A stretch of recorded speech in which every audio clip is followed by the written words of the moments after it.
This story is titled, My Stepdaughter Asked Me for $7,000, and when I said no, she accused me of SA, and my wife believed her without any proof and tried to ruin my life. Alright, so here's the deal. I'm Jack, 46 male, and life was finally starting to look up after a rough few years. My first marriage ended about 10 years ago. Rachel and I had been together for 12 years, but honestly, we were better as friends than as husband and wife. We married too young, had no clue what we wanted out of life, and eventually realized we were just coexisting. No big fights, no drama, just a slow, mutual drift apart.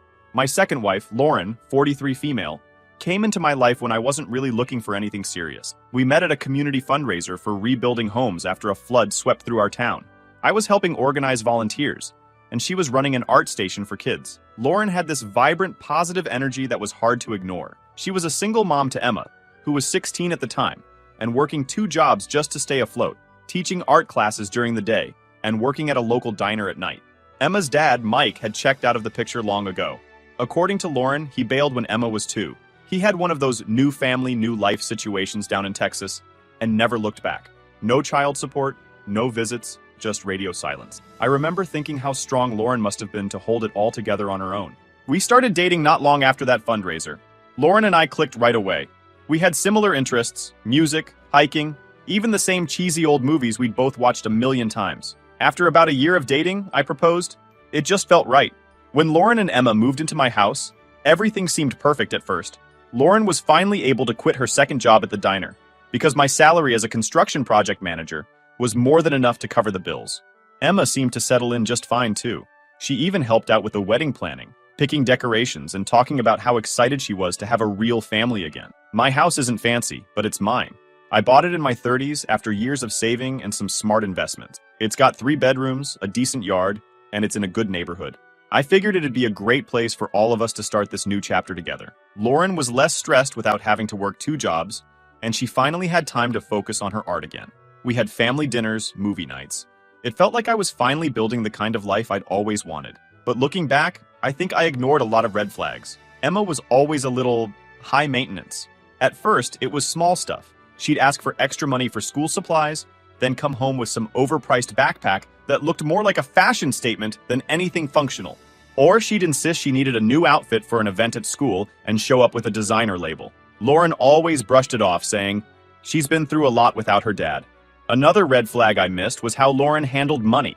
When we first met, she was drowning in debt from trying to give Emma everything she asked for. Lauren carried this massive guilt about being a single mom, and it showed in how she parented. Emma wanted the latest iPhone? Lauren found a way to make it happen, even if it meant putting off bills. Emma wanted expensive makeup? Lauren picked up extra shifts to pay for it. I thought I could help them break out of that cycle.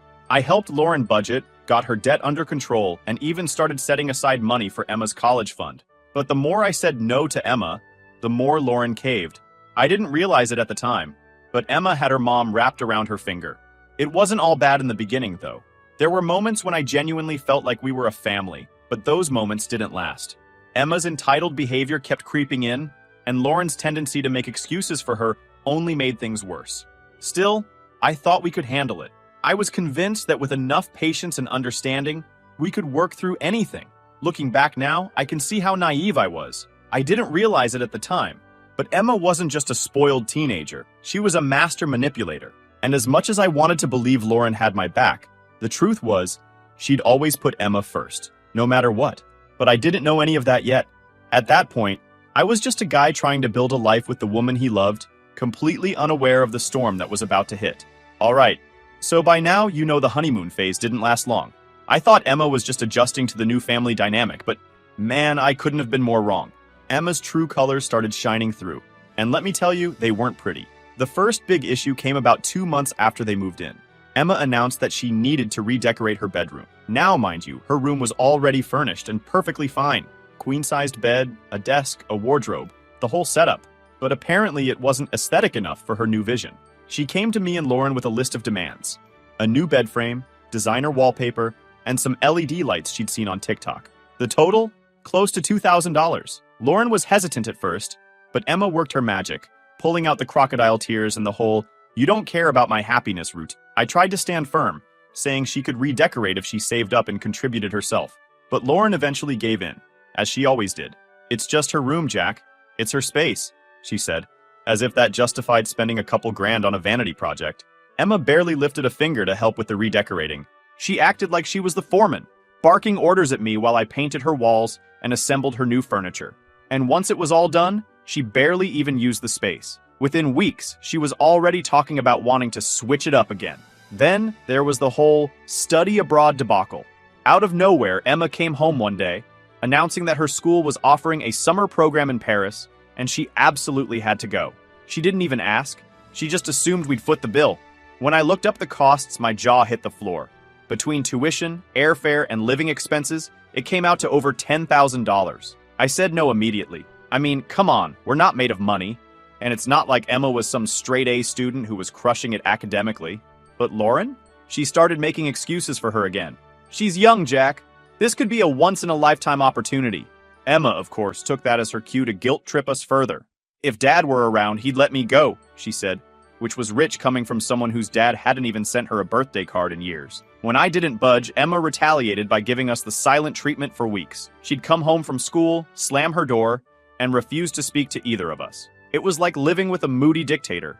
Lauren was upset the whole time, bending over backward to keep the peace, while I just tried to ignore it. Then there was the car situation. Emma got her first car, a used but reliable little sedan, for her 17th birthday. I thought it was more than generous, especially since I helped pay for half of it. But within 6 months, she'd totaled it. She ran a stop sign, and the car was beyond saving. Instead of being grateful she wasn't hurt, Emma started dropping hints about wanting a cooler car next time. Lauren actually considered it, but I put my foot down. I remember Rachel giving me a heads up about this sort of thing. We talked on the phone every couple of months, and she'd always ask how things were going with Lauren and Emma. When I mentioned the car incident, she told me, "Just be careful, Jack. Kids like that don't grow out of entitlement overnight." At the time, I brushed it off. I thought Rachel was just being protective of me, but man, I wish I'd listened. And let's not forget about the dog. Emma decided she wanted a dog. Specifically, a purebred golden retriever puppy she found online for $3,500. Now, I love dogs, but we both work full-time. And Emma wasn't exactly known for her responsibility. I told her no. Lauren told her no. But Emma wasn't having it. She started showing us videos of sad shelter dogs and making these overdramatic speeches about how she'd be the perfect dog mom. Next thing I know, Lauren and I are coming home from work one day to find a puppy running around the house. Emma had somehow convinced her friend's mom to front the money, with the promise that she'd pay it back soon. Lauren was furious at first, but Emma turned on the waterworks and got her to cave. "We'll figure it out," Lauren said. I ended up footing the bill for everything. The dog's food, vet visits, training classes, while Emma barely even walked it. Then there was the modeling phase. Emma decided she wanted to be a model and convinced Lauren to hire a photographer for a professional portfolio shoot. This wasn't some budget-friendly local photographer either. No, Emma wanted the best of the best, someone with an impressive Instagram following, of course. That alone cost over $1,500. The photo shoot was a disaster. Emma complained the entire time about the lighting, the angles, the outfits. By the end, she was sulking because she didn't look perfect in the raw photos. Lauren tried to cheer her up, saying the pictures would look better after editing, but Emma wasn't having it. She demanded we book a second shoot to redo everything. I shut that idea down immediately, which of course made me the villain yet again. What really got under my skin, though, was how Emma treated Lauren. She didn't just manipulate her, she disrespected her constantly. She'd roll her eyes whenever Lauren asked her to help out around the house and act like basic chores were beneath her. One time, Lauren asked her to load the dishwasher, and Emma actually said, "Why don't you do it? You're better at stuff like that." Lauren just laughed it off, but I could tell it stung. And don't even get me started on the emergencies. Every few weeks, Emma would come to us with some new crisis that required immediate financial intervention. Her laptop broke, her phone screen cracked, her car needed new tires. It was always something. And every single time, Lauren would dip into our savings to bail her out. At one point, I tried to set up a system where Emma would have to pay us back for these so-called emergencies, but that idea went nowhere. Lauren was too soft, and Emma knew exactly how to exploit that. I started feeling like I was living with a con artist. Emma wasn't just entitled, she was calculating. She knew exactly how to play Lauren against me, and always found a way to get what she wanted.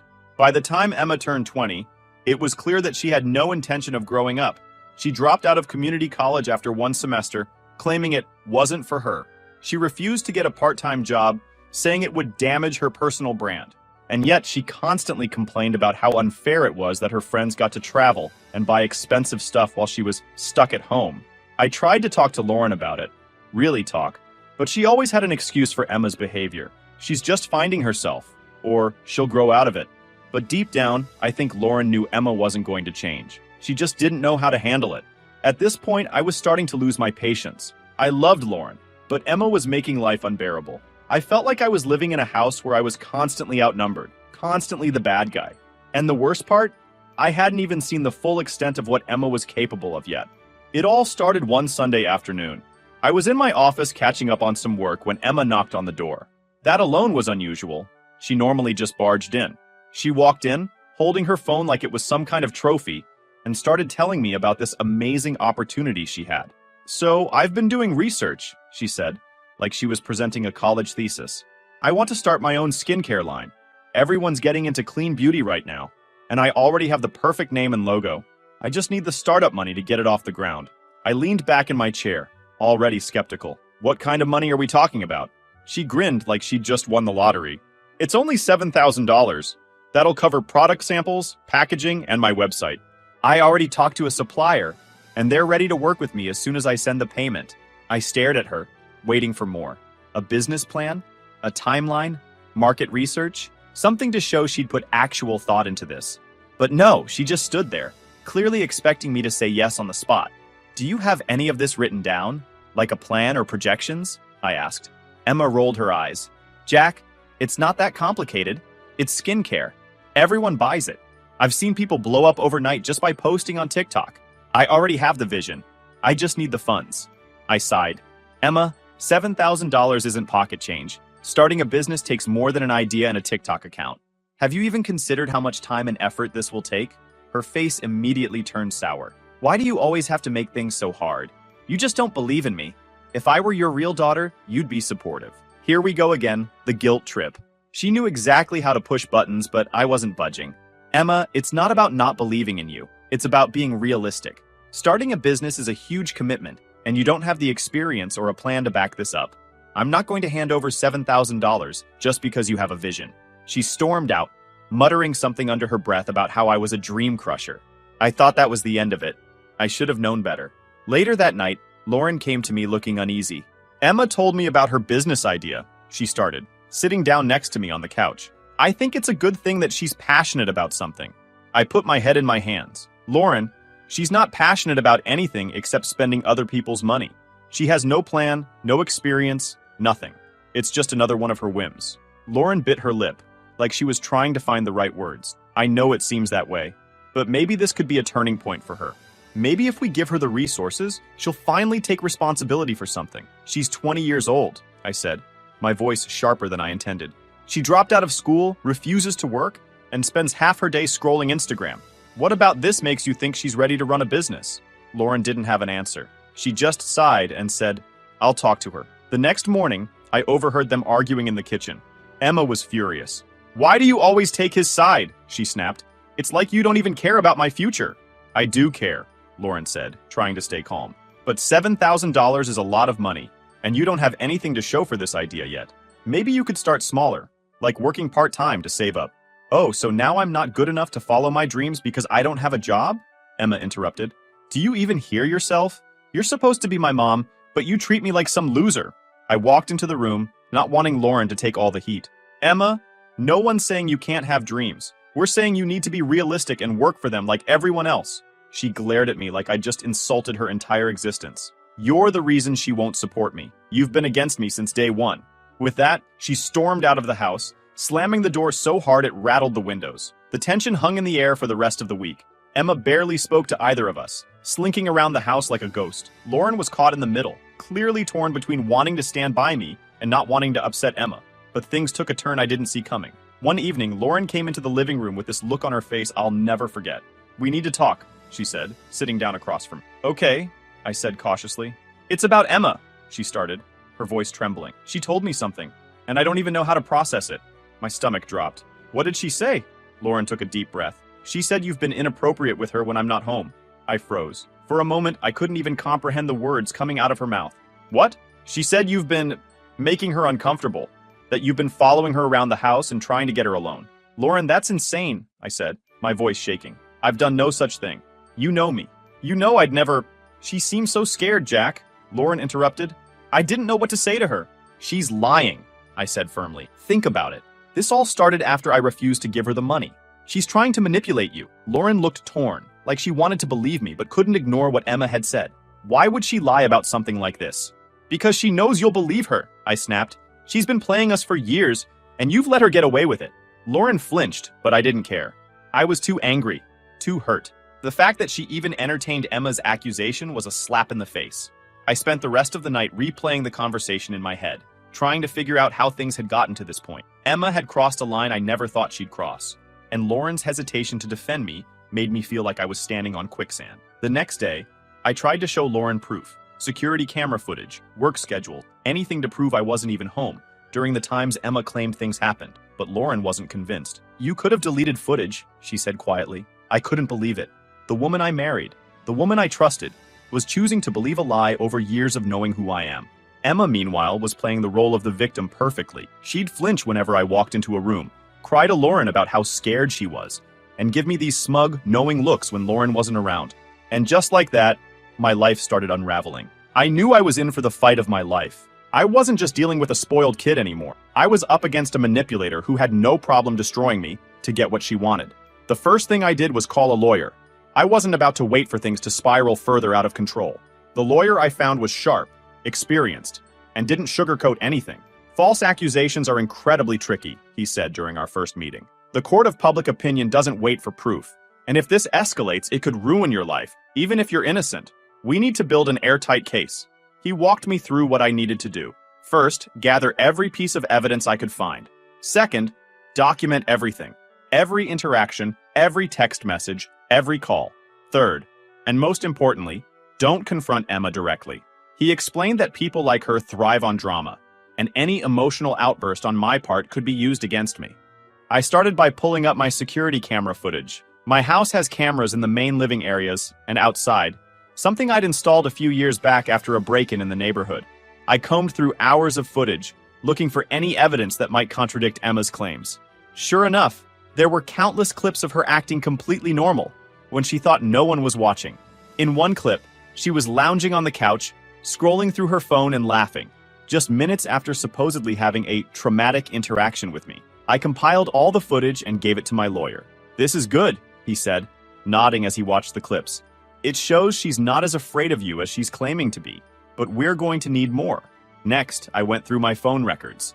Every text, every call, every email that had anything to do with Emma went into a folder. Most of the texts were from Lauren, updating me on Emma's demands, or asking me to give in just this once. But there were a few from Emma herself, passive-aggressive messages about how it must be nice to have money and not care about anyone else. My lawyer said they were useful, but not damning enough on their own. Then I reached out to my neighbors.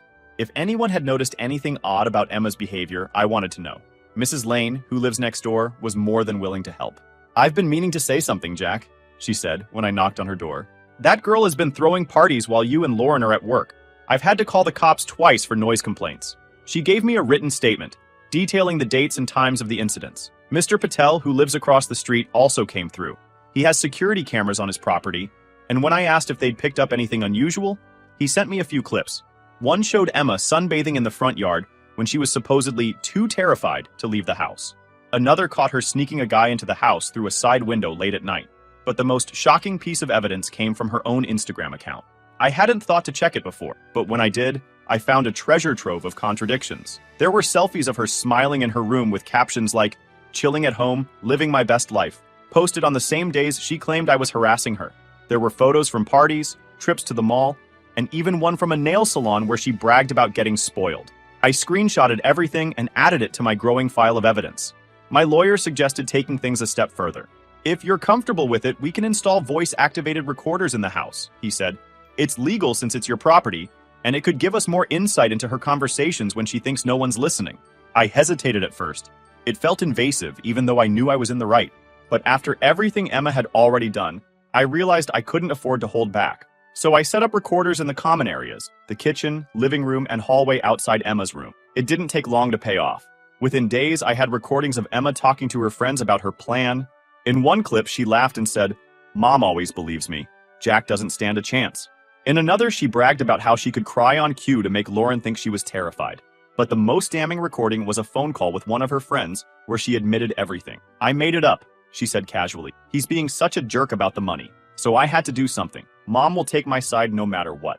When I played that recording for my lawyer, he smiled for the first time since we started working together. "This is it," he said. "This is the kind of evidence that will hold up in court." But he warned me not to confront Emma or Lauren yet. "Let's build the strongest case possible before you make any moves," he said. "We want to be prepared for whatever they throw at you."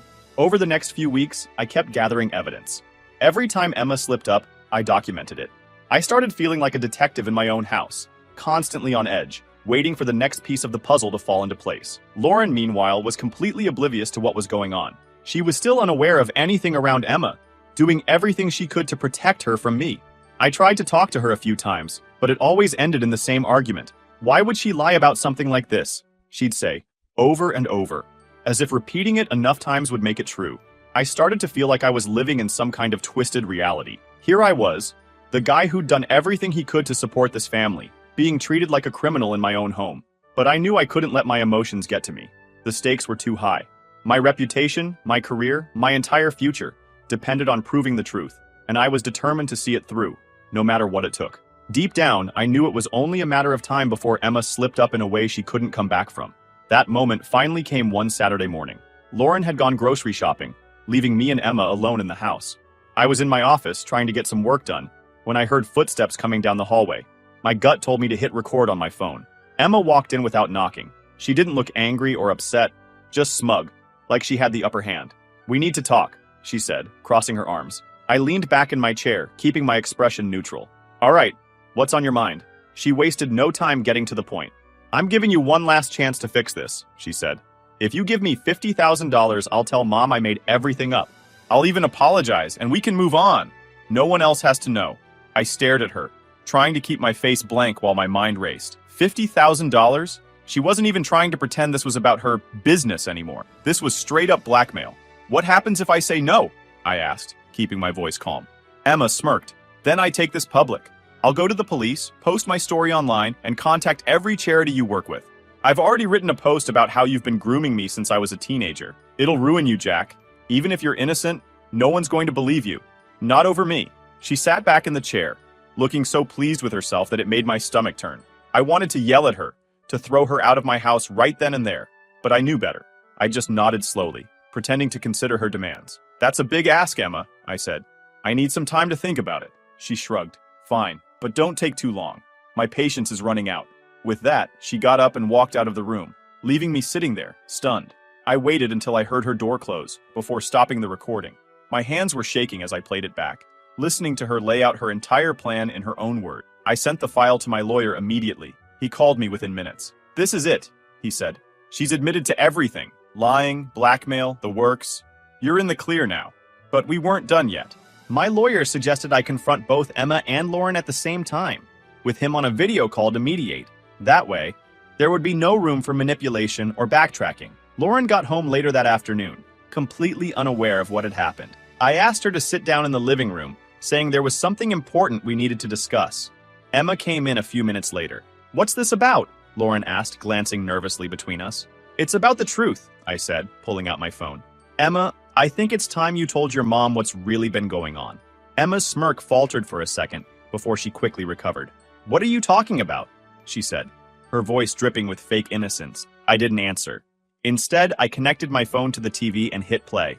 The first recording was from the living room a few weeks ago, where Emma bragged to her friend about how stupid Lauren was for believing her. Lauren's face went pale as Emma's voice filled the room, laughing about how easy it was to manipulate her. The next clip was Emma's phone call with her friend, where she admitted to making everything up because I wouldn't give her money. Lauren started crying, covering her mouth with her hands. "Mom, he's lying! He edited this!" Emma shouted, but there was panic in her voice now. I held up my phone, showing her the time-stamped files. "These are raw recordings, Emma. Stop lying."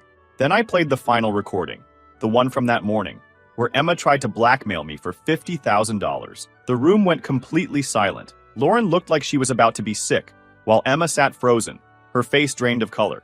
When the recording ended, I turned to Lauren. Do you believe me now? Lauren didn't say anything at first. She just stared at Emma, tears streaming down her face. Is this true? She finally asked, her voice barely above a whisper. Emma jumped to her feet, desperate now. Mom, he's twisting everything. He forced me to say those things. Stop, Lauren said, cutting her off. Just stop. Emma tried to argue, but Lauren shook her head, her voice rising. I believed you. I turned against my husband because I thought you were telling the truth. And the whole time, you were lying? Emma's mask finally slipped. She went from panicked to angry in an instant. You always take his side, she screamed. You're a terrible mom, and he's a control freak who deserves everything I said about him. Lauren broke down, sobbing into her hands while Emma stormed off to her room. I called my lawyer and let him know what had happened. Within an hour, the eviction notices were printed and ready to go. Emma was the first to leave, still screaming about how we'd ruined her life. She packed a few bags and went to stay with a friend. Lauren begged me for another chance, saying she'd had no idea how far Emma would go. I just wanted to protect her, she said through her tears. I shook my head. You believed the worst of me without any proof, Lauren. I don't think I can come back from that. She moved out the next day, taking a few essentials and leaving the rest for the movers. I had the locks changed immediately and installed even more security measures. Emma, unsurprisingly, tried to spin the entire situation in her favor. Within days of moving out, she posted this long, dramatic story on Instagram about how she was a survivor who had been forced to leave her toxic home. She claimed I was abusive, that Lauren had betrayed her, and that she was starting fresh to heal. She even started a GoFundMe to help with legal fees, though what legal fees she was talking about, I have no idea.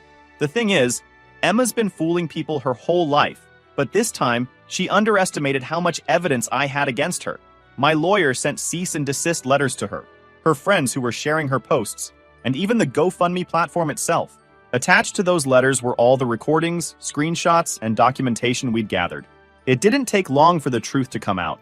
One of Emma's former friends, someone she'd apparently screwed over in the past, posted screenshots of texts where Emma bragged about making up the whole story to get money out of me. Another friend, the one from the recorded phone calls, came forward and confirmed everything. Emma's carefully curated victim persona fell apart almost overnight. Her GoFundMe was shut down, her social media accounts went private, and the few sponsorships she'd managed to land for her wannabe influencer career were pulled. Word spread quickly in our social circle, and suddenly, Emma didn't have many people left in her corner. As for Lauren, she's been lying low. She sent me a long email a few weeks after she moved out, apologizing for everything. She admitted that deep down, she'd known Emma was lying, but couldn't bring herself to face the truth because it would mean admitting she'd failed as a parent. I wanted so badly to believe she was still my little girl, she wrote. I let that blind me to who she's become. It was a heartfelt email, and I could tell she was genuinely remorseful, but it didn't change anything for me. There's no coming back from that kind of betrayal.